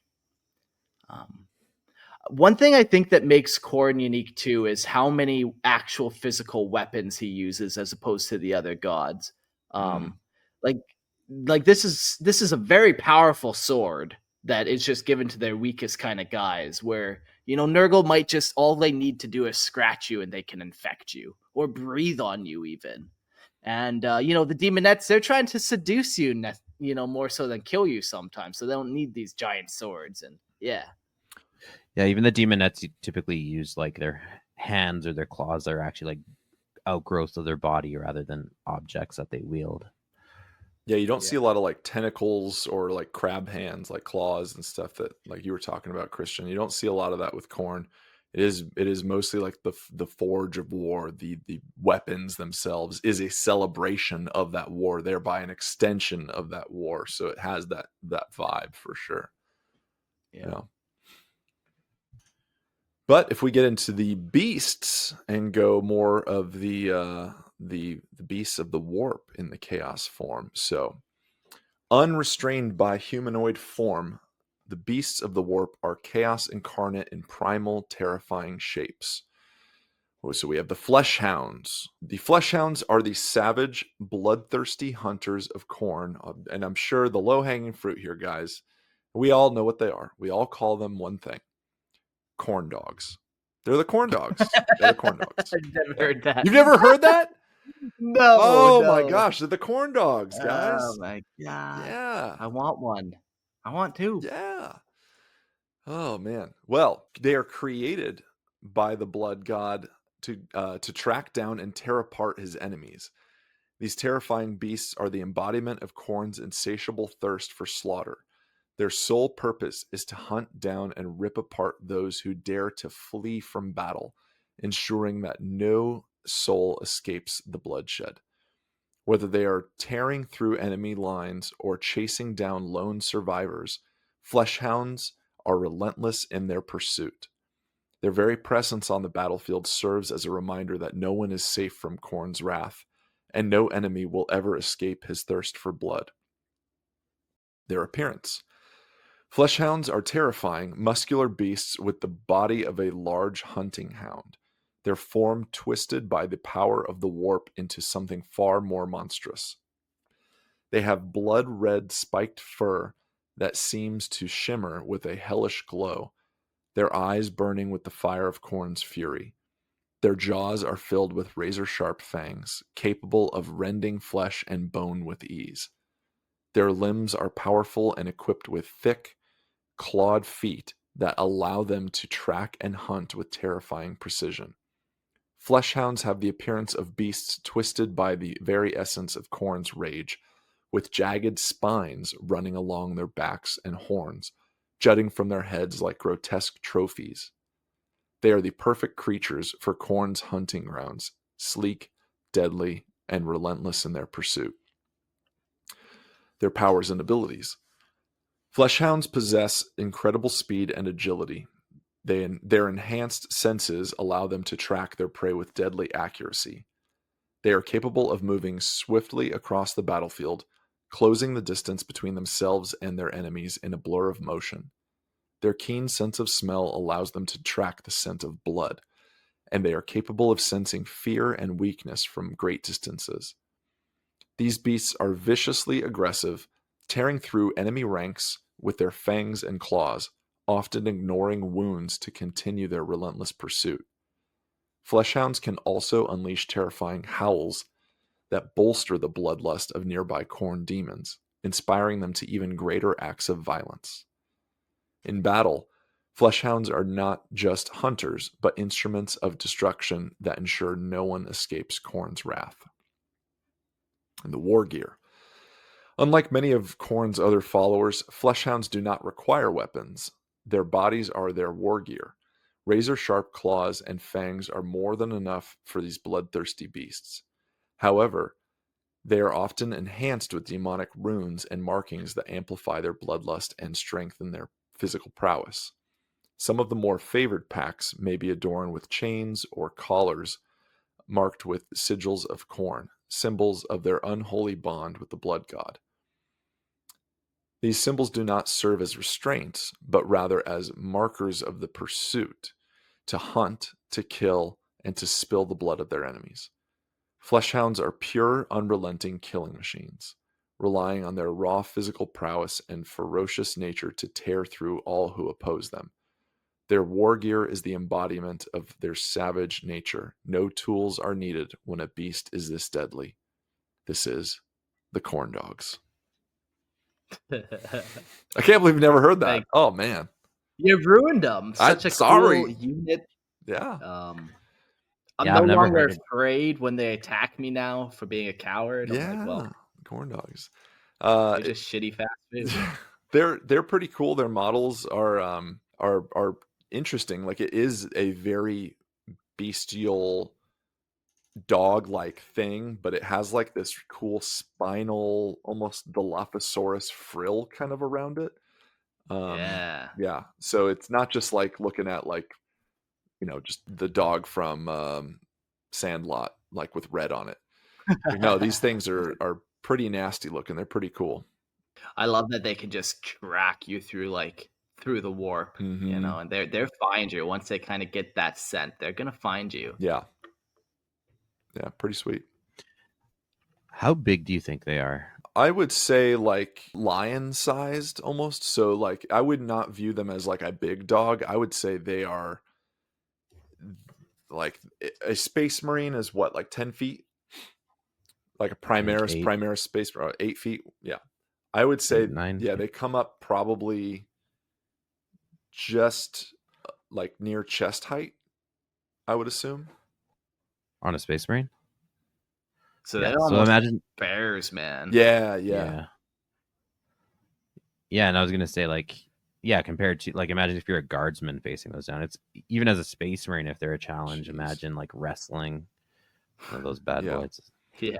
Yeah. And something we haven't mentioned at all on this episode yet is we've talked about the model range from GW, but these are all also usable in Age of Sigmar. So when you guys look at like a lot of the images or go to your hobby store and check out like the demon stuff for Khorne, any of the demon stuff that goes with any Chaos God is going to be pretty much usable in either of those. So the packaging you might see, like if you look up Fleshhounds, the packaging might be Age of Sigmar, but it can be used in 40K. So if you were trying to find this distinction of like, well, what the hell? Is this only an AOS thing? No. So they just did a one packaging for all, but on the back it says like, can be used in 40K. So just worth noting here. There might be the odd hero that doesn't follow that same rule, but for the most part, that's a good thing to go by. Yeah, and even with the heroes, I mean, who's to stop you from buying one and using it from 40K anyways? I'm doing a Khorne Berserker army, and there's a really cool Khorne warlord from AOS who has a Fleshhound on a chain as a pet. Yes. Yeah, he's my warlord as a Space Marine. So he's rad. Cool. Yeah, my buddy Tyler plays that dude. That's a cool model. Yep. Ooh, your buddies have all the models. He's the chaos guy, dude. He's the chaos guy. All right, let's get into everyone's favorite, the one creature, I guess, that we've all been waiting for, the Khorne steeds. Whether chitinous, serpentine, or equine, demonic steeds are unnatural mounts that amplify their rider's deadly prowess. The Juggernaut. The Juggernauts of Khorne serve as living siege engines and ruthless war beasts, embodying the sheer might and unstoppable force of the Blood God. These massive armored beasts are used by Khorne's most brutal and vicious followers, especially his demonic knights and bloodletter champions. Their purpose on the battlefield is to charge headlong into enemy lines, breaking apart formations and sending foes fleeing in terror. The Juggernauts are relentless, designed to mow down any who stand in their way, trampling and smashing through everything in their path. As symbols of Khorne's wrath, they inspire fear and bloodlust, driving their riders into ever more brutal acts of slaughter. Their charge is a harbinger of doom, a force of nature that cannot be stopped, except by the most insurmountable of obstacles. Appearance. A Juggernaut is a colossal bull-like creature covered in thick armor-plated skin that glints like brass and iron. Its massive frame is built for destruction, with 4 powerful legs and ending in a sharp taloned feet capable of crushing anything beneath them. The head of the Juggernaut is equally imposing, with glowing, bloodshot eyes and wickedly curved horns that can gore enemies with terrifying precision. Its mouth is filled with jagged teeth, and its snout constantly drips through the blood of the enemies. These beasts are often adorned with spiked chains, twisted symbols of Khorne, and other demonic runes, making them appear even more terrifying. Their appearance is a testament to the raw, primal power of Khorne, combining brute force with relentless aggression. When they charge, the earth shakes beneath their thunderous steps, a sound that heralds doom. Yeah, they are very bull-like, but I would even go as far as saying like they're almost rhino-like, as in not rhino the vehicle, but a rhino as in a rhinoceros. Like, Yeah. just an unstoppable charging beast. I did mention they had kind of like talon feet, but they do have they're hoofed, but the hooves have like spikes on them, which are really cool. I have a few juggernauts, of course, with my army, and They got a cute little metal tail too on them. A little nub. yeah, tiny little nub. Yeah, I wish they did sell a dedicated Space Marine Juggernaut kit. They have the one that's like a Lord of Skulls, or can be like a generic Lord on a Juggernaut, but they don't sell like a squad or a box of 3 Space Marine mounted Juggernauts, which is a shame. Real shame. But I did buy the fantasy ones and kit bash them into Space Marines, so Perfect. That's how they get you. cannot stop the Juggernaut. Yeah. No. It'd be cool to see like a Juggernaut with like a heavy bolter Space Marine mounted on the back. Yeah, that would be so awesome. Like Yeah. one of the Kroots that are riding their Krootoks when how they do that, but that pose, yeah, that'd be sick. Except Juggernaut style. Yeah, fuck yeah. Ursats is challenging me in the chat, claiming that they do make it. Well, Ursats, you're wrong. They do have the one. I mentioned the one hero kit, but they don't have like a squad kit. Yeah, it's just the Lord on Juggernaut, right? The World Leader's Lord. Yeah. Yeah. Yeah, and I bought 2 of those to get both poses out of them. And then I bought a box of 3 knights that I converted it. So I have a squad of 5 Juggernauts. But even those fantasy Juggernauts are a little bit smaller, and they're not posed as epically as those lords. So See, that was their plan all along. See, okay, now yeah, I just dumped like 3 times the amount on. If we make crap. the squad box, Christian just buys 1. So guys, what do you think? Do we let's just do the 1 fucking model in the box, and he'll have to buy 3 or something. Well, You'll buy 3, don't worry. Yeah. That was when I was more irresponsible. I'm very responsible now. Yeah. All right, let's carry on with the Juggernauts. They possess immense strength, able to crush even the most fortified structures underfoot with sheer bulk. Their charge is a devastating weapon capable of smashing through enemy lines with ease. These beasts are almost invulnerable to conventional weapons, as their armor-plated hide is tough enough to shrug off most blows. The Juggernaut's relentless nature also makes it difficult to stop once it begins its charge, with a terrifying momentum that few can match. In battle, the Juggernaut is not only a weapon of destruction, but a symbol of unstoppable rage, driving Khorne's followers into a frenzy of bloodlust. The sheer brutality of their physical presence is enhanced by their demonic nature, making them a constant terrifying threat on the battlefield. Additionally, the Juggernaut's presence bolsters the power of those who ride it, with the riders drawing strength from the beast's indomitable will to kill and destroy. Juggernauts are heavily armored with brass and iron plating covering their bodies, making them nearly impervious to most forms of attack. Their massive muscular bodies are also equipped with enormous claws and jaws capable of shredding through both infantry and heavier targets alike. The most notable war gear of a Juggernaut, however, is the chin or spike castle turret on its back, where demonic champions ride into battle. These riders often wield powerful weapons such as massive axes or flails to add even more carnage to their charge. The Juggernaut itself is adorned with Khorne symbols and runes of war, marking it as a creature born of battle and slaughter. Some Juggernauts are further enhanced by demonic markings that augment their already formidable strength, making them even more terrifying forces on the battlefield. Their war gear is not only meant for offense, but for intimidation. Each Juggernaut is a living weapon, a demonic siege machine capable of decimating anything in its path. Okay, question. And forgive the ignorance in this, because like maybe we just said it and I just glossed over it, but like it's a demonic engine. It's a living weapon, as we called it. But this is or is not an animal per se, because I'm looking at the model and like, okay, there's a mouth, there's teeth, like there's clearly eyes, like it's demonic possessed. Like that seems, yeah, it's got the cool like helmetish hood kind of mask thing. But I look at the body and the legs and it's like, that's a fucking robot. Yeah. So Where does the demon start and the demon engine begin? and maybe that's the ambiguity that's really cool with this. But I'm just curious of like, is this machine first, then possessed and kind of like thrown through the warp imbued, and then it like comes to life? Or is it living weird demonic creature first and then just like a ton of cool armor and like mechanical adaptations and like mechanical stuff put on it? I don't know. Yeah. I imagine it reminds me a lot of like the same design aesthetics of like the Mauler Fiend or the Dragon thing, Mhm. where they act like animals. But yeah, are they like possessed machinery, or are they animals that are wearing the accoutrement Right. of machines?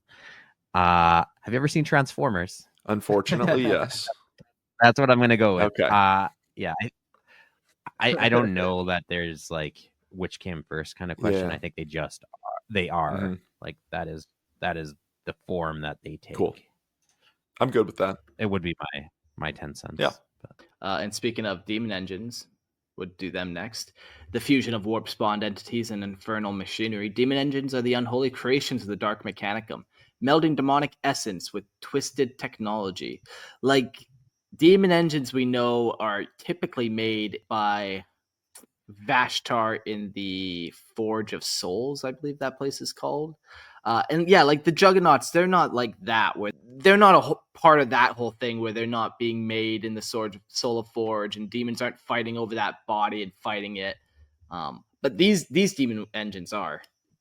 We do have some big examples like the Brass Scorpion, that is also pretty animalistic, but has probably a very different demon than like the Blood Crusher, which is kind of the demon. Other cool demon engines are the Lord of Battle, Cauldrons of Blood, Tower of Skulls, Death Dealers, Blood Reaper, Doom Blaster, Blood Slaughterer, Blood Throne, Skull Cannon, Lord of Skulls, and the Khitan. I like the Khitan a lot. It's basically a Lord of Skulls with the bottom half of an Imperial Knight, essentially. Top half Lord of Skulls, bottom half legs. Very cool. That's the way some argue should always have been. Yeah. And not, in fact, a upper body attached to a tank. With like giant barrels on the back of it that hold skulls that he can shoot. Like fucking crazy. It is pretty goofy looking. It's funny. Yeah, that's got to be one of the worst vehicles or models. Yeah. Khorne demon engines are the embodiment of destruction, forged to bring war on a scale unseen by mortals.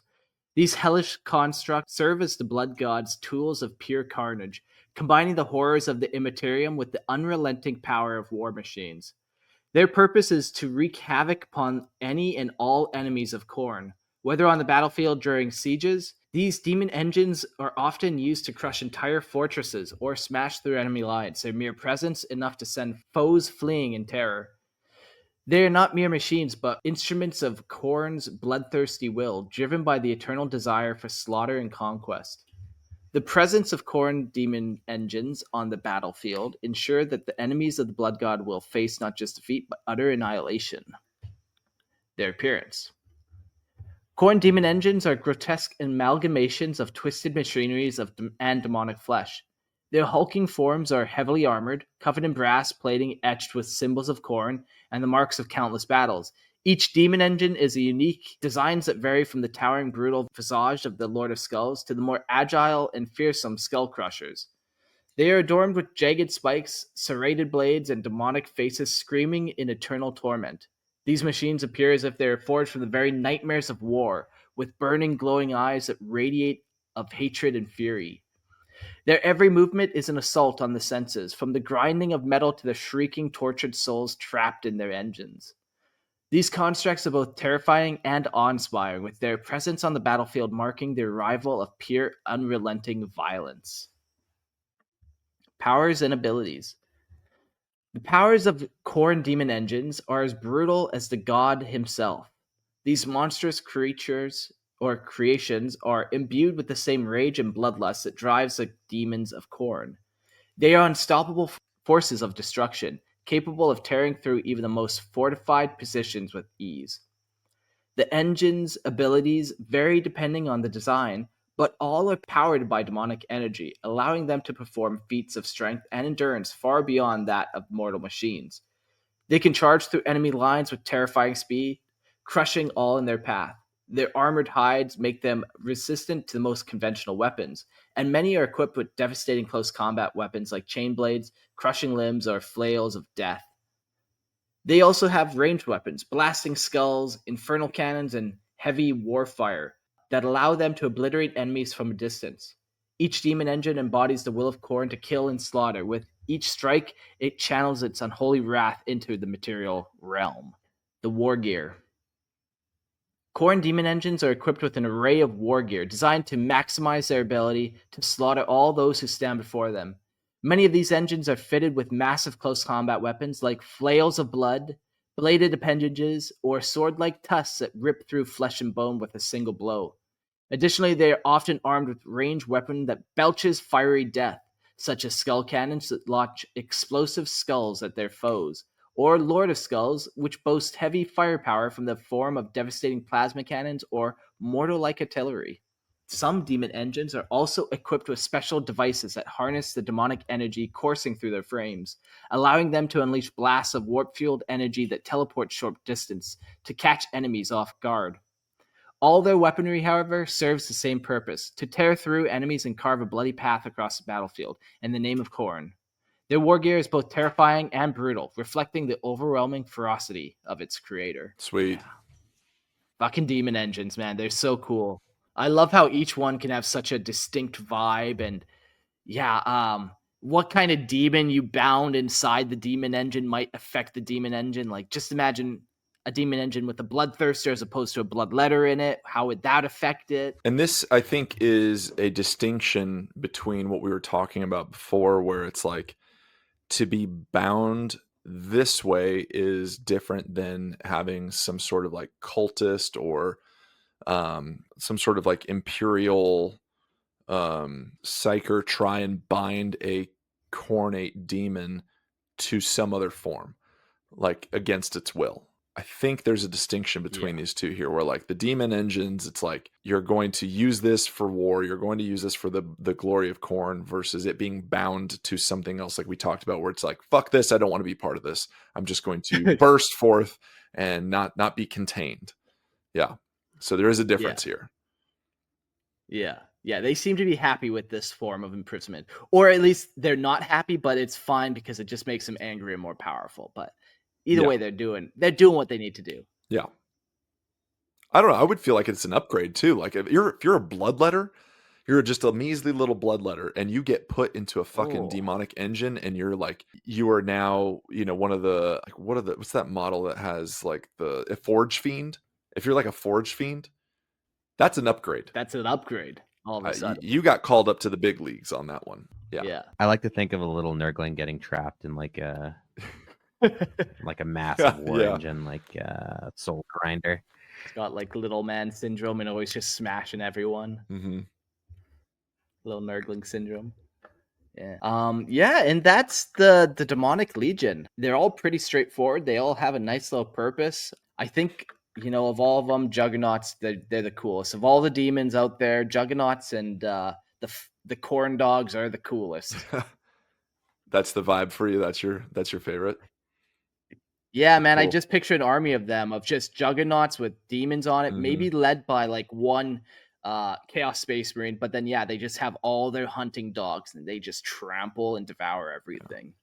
Christian, what's your vibe on the Khorne stuff? Like, where if you're gonna do a Khorne army, what demonic army? Like, what's your vibe here? I think definitely Bloodthirsters are my favorite. There you just have- go. I'll try and get 8 Yeah, that'd be uniquely cool army too. posed Yeah, Bloodthirsters. that makes you buy more boxes. Angron, the demon primarch of the World Eater, his personal bodyguard is 8 Bloodthirsters, so that would be the fucking cool army to do. You get That would be Angron and his sweet. 8 Yeah, Bloodthirsters. Yeah. Yeah, and you could roll on like any Mhm. other army on the Yeah, table. fuck Imperial Knights, Yeah, freaking that's right. Horde armies, doesn't matter. Oh man, it's a dirty thing doing Lorehammer because now I go to bed dreaming of Mhm. minis like every time this fucking happens. Yep. Why do we do it?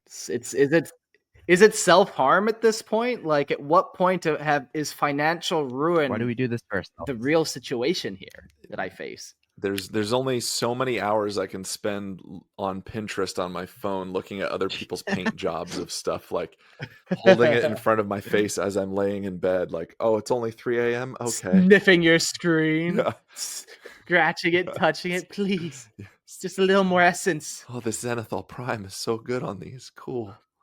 Yeah. Man. Khorne's rad. Khorne's so cool. It's you know what you're getting into, and it's one of those that's like there's no real wrong answer for sure in any of the ruinous powers. Khorne seems to be the one that is the most obvious and most, I would say, most prevalent. If you're a chaos player, if I got 100 chaos players in a room, I would say the majority of them, if you were doing like a demonic army, would be Khorne. I'd say that's my experience too. I think Nurgle comes a close second. Yep. Then probably Tzeentch, and then probably Slaanesh afterwards, because Khorne just has, you're going to kill things, you're going to do it in a really cool spiky way. Blood for the blood god, skulls for the skull throne. Yeah. Yep. Yeah. Very cool. Yeah. Well, we got a little more time here. There are some notable demons that we could get to, but also, man, I just feel like I condensed all the notable demons always. I feel like I did that on the previous 2 episodes, and I already have the Slaanesh episode notes written. I feel like it did the same to them. So maybe let's do call-ins, and maybe we'll talk about some demons with the call-in guests here. But I'm going to drop a link in the show, and if you want to be a part, you can hop on in and say hello. Yeah. We're talking about notable demons in and the different models that they've had. Angrath the Unbound is such a fucking huge bloodthirster, and I remember back in the day, like 6th edition, it was worth 888 points, and that was a lot. Oh my gosh, that's wild. Yeah, beefy model. We got Jax coming in. Welcome to the show. Yo, everybody. There he is. How's it going? Yeah, going good. Do you like Khorne more than you like Nurgle? I have to give it to Khorne by a landslide. I mean, coolest chaos god. Okay. Mm. Well, okay, so we can actually talk unlike the last time where you just belittled poor Papa Nurgle. Made him feel bad. Fair enough. He just wanted you as a follower, and you kind of spat in his face. And yes, he did like that. Yeah. But he was still sad. 6 feet. 6 feet. That's all I gotta say. What's your favorite Khorne demon? Or if you could do like some type of blood legion, what would be the vibe? Gotta say, my favorite Khorne demon would have to be Angron. Just hands down, like, he's got more character than just beat man with the sword. He's genuinely just like a tragic, like, Primarch character. Like, you gotta love him for it. And Yeah. Blood Legion, eh? So hear me out. I actually got an idea. I remember, like, actually looking this up and never remembering to bring it up, but Harad either go, like, 2 directions when they worship something. Either they go Cain or Khorne, usually. And I think that'd be so cool to, like, represent, like, a Harad army on the tabletop. You think they go Cain or Khorne specifically? Yeah, there's a few examples of them. They were made like Eldar time, so there are examples of them worshiping like the Eldar god of Cain. And I mean, who like cares? They like go around on the battlefield just murking people left and right. Like that's Khorne. Yeah, I don't know. I feel like of all the gods, that would be the farthest one. I would love to see the source on that. Like, because, yeah, like with Hrud, entropy is their big thing. So Nurgle is clearly a given. But then also their whole kind of control and change and time vibe, that could also be Chinchian. But Nurgle, I never quite got that. Oh, I mean, that's Khorne. I never quite got that vibe. Yeah, it's I actually just found it. It was really cool. Like Hrud, like I mean, like you're spilling blood in the battlefield. That's like Khorne's proud. Sure. Yeah. Well, yeah, anytime you do that, you gotta feed that god. But I'll try to find the source for you and DM it to you later. But anyway, yeah. Yeah.